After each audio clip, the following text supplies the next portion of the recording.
자, 이번 코너 한 주 동안에 있었던 암호화폐 이슈들 정리하고 분석해보는 시간입니다.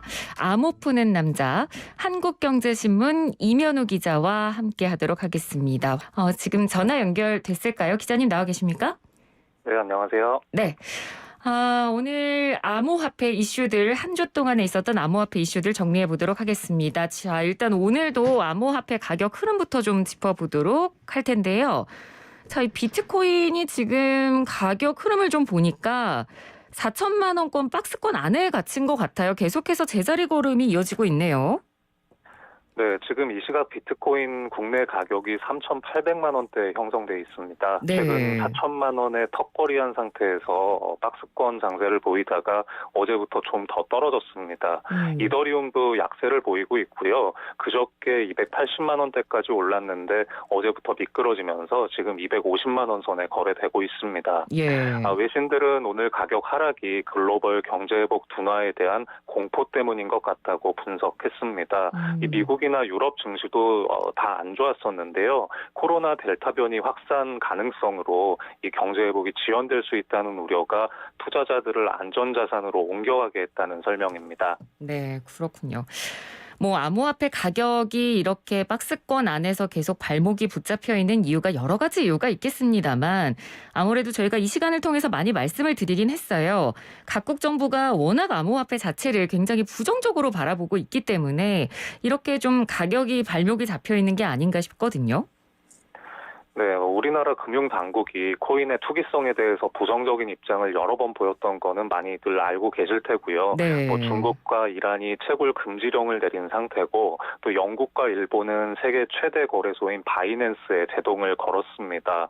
이 미국은 $10,000 이상 암호화폐를 거래하는 기업들이 과세 당국에 신고하도록 하는 등등 각국의 그 규제 당국 압박이 전방위로 강화되고 있는데요. 지금 분위기라면 앞으로 더 강해질 수도 있을 것 같습니다. 네. 이 규제가 심해지니까 이 비트코인이 4월 대비 50% 이상 싸졌는데도 이 기관 투자자들의 참여가 이전보다 아주 잠잠합니다. 이 JP 모간이 지난해 4분기와 올해 1분기에 이 비트코인 상승세를 이끌었던 기관 투자자들이 보이지 않는다고 지적했는데요. 이것이 비트코인이 박스권에 갇힌 원인이라고 분석하기도 했습니다. 네. 이 기관 투자자들이 많이 매입하는 상품으로 미국 그 자산운용사 그레이스케일의 비트코인 투자 신탁이라는 게 있습니다. 이게 올해 초만 해도 인기가 좋아서 웃돈을 얹어서 샀어야 됐는데 네. 최근에는 이 투자 신탁 시세가 순자산 가치보다 낮아졌습니다. 그래서 이런 것도 실제 기관들의 참여가 줄고 있다는 신호로 볼 수 있을 것 같습니다. 예. 그리고 또 이런 분석도 있습니다. 이 일론 머스크의 암호화폐에 대한 파급력을 잃었기 때문이다. 사실 일론 머스크는 이 암호화폐 관련한 이른바 속된 말로 말빨만 잃은 게 아니라 이 비트코인 때문에 테슬라 기업 자체도 2분기 손실이 굉장히 컸다면서요. 네, 어떤 교수님은 일론 머스크에 대해서 코인 광풍의 슈퍼 전파자였다 이런 표현도 쓰시던데 네. 사실은 몇 달 전만 해도 명성과 재력 또 어떤 그 영특함을 모두 갖춘 괜찮은 이미지였는데 그렇죠. 이 비트코인을 놓고 오락가락하면서 최근에는 평판이 좀 많이 달라진 게 사실인 것 같습니다.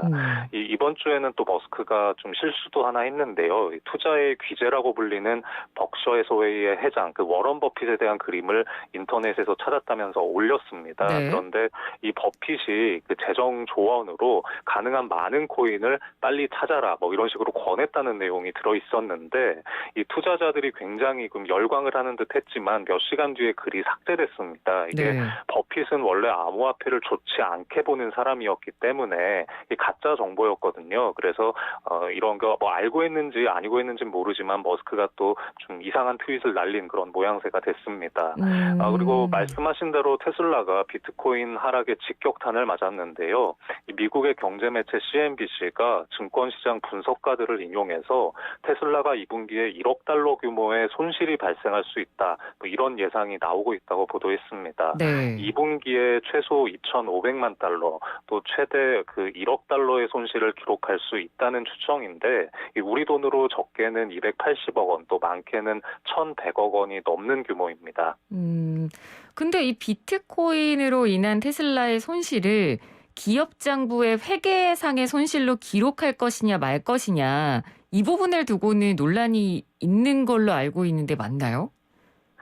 네. 일단 그 테슬라가 비트코인을 매입한 가격을 공개하지는 않았었는데, 네. 전문가들은 테슬라가 평균 32,000달러에서 33,000달러 선에서 평균 가격이 그 정도 선에서 매입했을 걸로 추정을 하고 있습니다. 그런데 오늘 가격이 이 수준이었기 때문에 아직까지 큰 손실이 난 것은 아닙니다. 근데 음. 그럼에도 불구하고 이 2분기 실적 발표 때 비트코인이 장부상의 손실로 기록될 가능성이 높다는 건데요. 그 이유는 지난달 22일에 비트코인 가격이 한때 29,000달러대까지 굉장히 내려간 적이 있었습니다. 네. 그래서 테슬라의 매입 가격보다 일시적으로 낮아졌는데 이런 것도 회계 장부에 손실로 반영해야 되기 때문입니다. 이 음. 비트코인은 달러와 같은 법정 통화가 아니고 무형 자산으로 분류가 되기 때문에 이 그렇죠. 자산 가치가 매입 가격보다 잠깐이라도 낮아지면 이걸 상각해서 재무제표에 반영을 해야 됩니다. 음. 반대로 만약에 가격이 많이 올랐다고 해도 회사에서 이거를 매각을 해서 이익을 실현하기 전까지는 회계상의 이익으로 반영이 되질 않습니다. 그래서 아. 아직 이익이나 손실 이런 게 실현이 된 것은 아닌데 이런 회계 원칙 때문에 이런 전망이 나온다 이렇게 이해해 주시면 될 것 같습니다. 네, 알겠습니다. 저희가 뭐 이 시간을 통해서 암호화폐 관련 뉴스들 정리를 해드리고 또 분석을 해드리면서도 항상 좀 마음이 무거운 게 아무래도 이제 암호화폐 투자를 직접적으로 하시는 분들 입장에서는 이런 뉴스들을 들을 때마다 굉장히 워낙 요즘 암호화폐 시장 자체가 변동성이 크니까 좀 마음이나 이런 것들이 많이 흔들리지 않을까 이 부분이 좀 걱정이 되는데요. 이 관련해서 한화자산운용이 디지털 자산 투자 실태에 대한 설문조사를 했다고 들었는데요. 네, 그 성인 남녀 500여 명을 대상으로 5월 말부터 6월 초까지 설문조사한 결과인데요. 이 네. 암호화폐 투자하신 분 4명 중에 1명이 손해를 본 것으로 나타났습니다. 이 암호화폐 투자하면서 기대하는 수익률이 얼마냐고 물었을 때 이 응답자 중에 86%가 기대 수익률이 10% 이상이라고 답했는데요.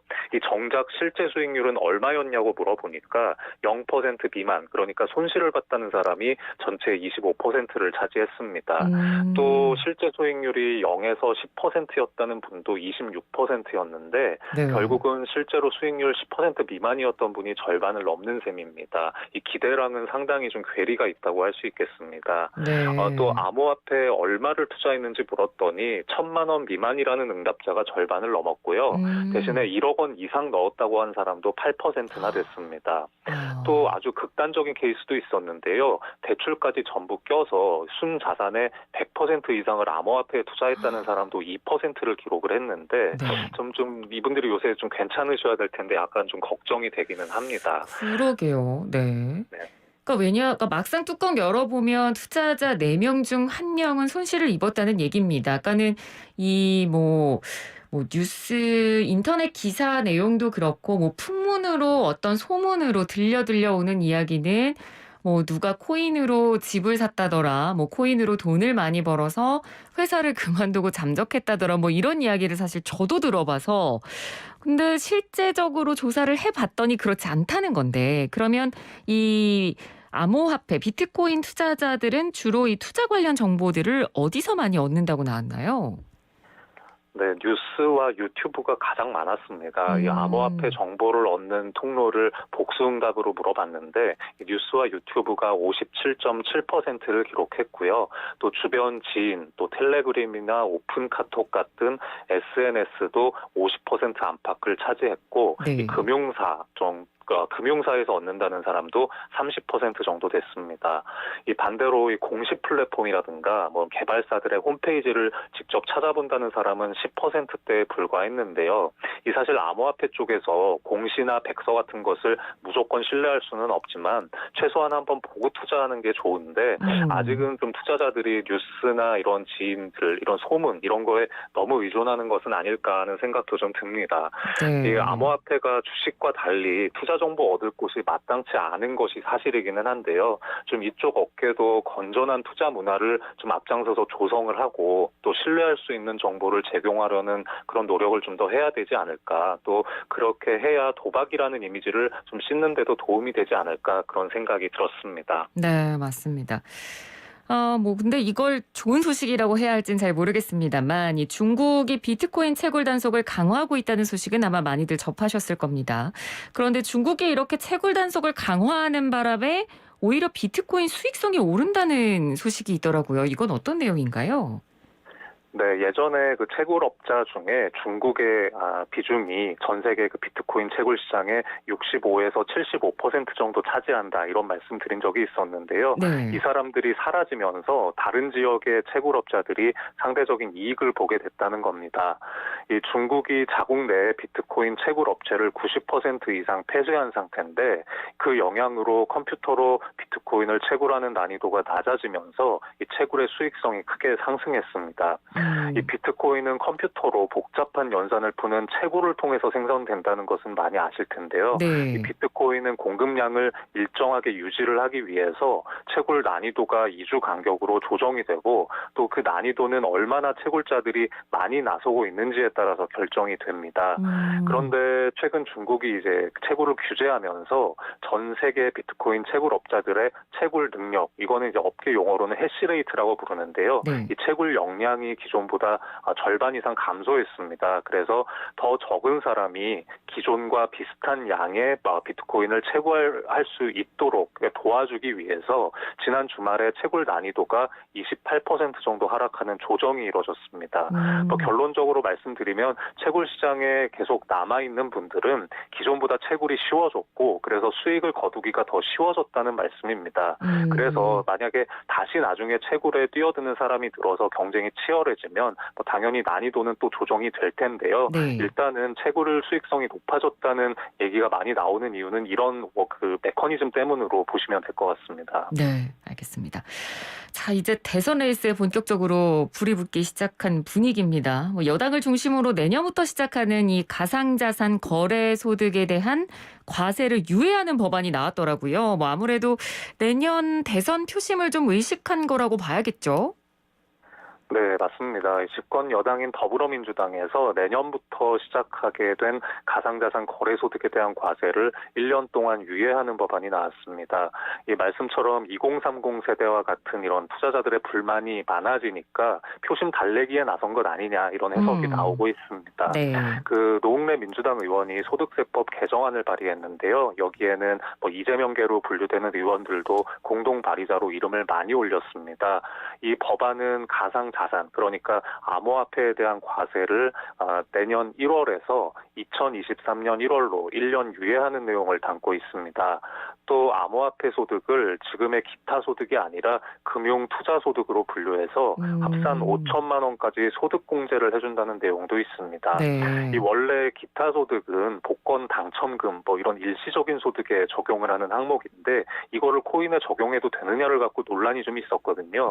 이거를 투자로 올린 소득이라고 인정을 해주겠다 이런 내용도 상당히 전향적인 내용으로 평가되고 있습니다. 네. 근데 일각에선 이런 얘기도 있어요. 이렇게 매번 이유가 생기고 또 그때마다 그 이유를 들어서 유예를 해버리면 정말 이 암호화폐에 대해서 세금을 부과하는 날이 오긴 올까? 이런 지적도 있거든요. 네, 정부는 일단 예고한 대로 내년 1월부터 과세해야 한다 이런 입장이 완강한데요. 네. 그 민주당 말고 국민의힘 쪽에서도 과세 1년 미루자는 주장이 이미 나오고 있습니다. 그래서 대선과 또 맞물린 시기이기 때문에 국회에서 세게 밀어붙일 가능성을 완전히 배제하지는 못할 수가 있습니다.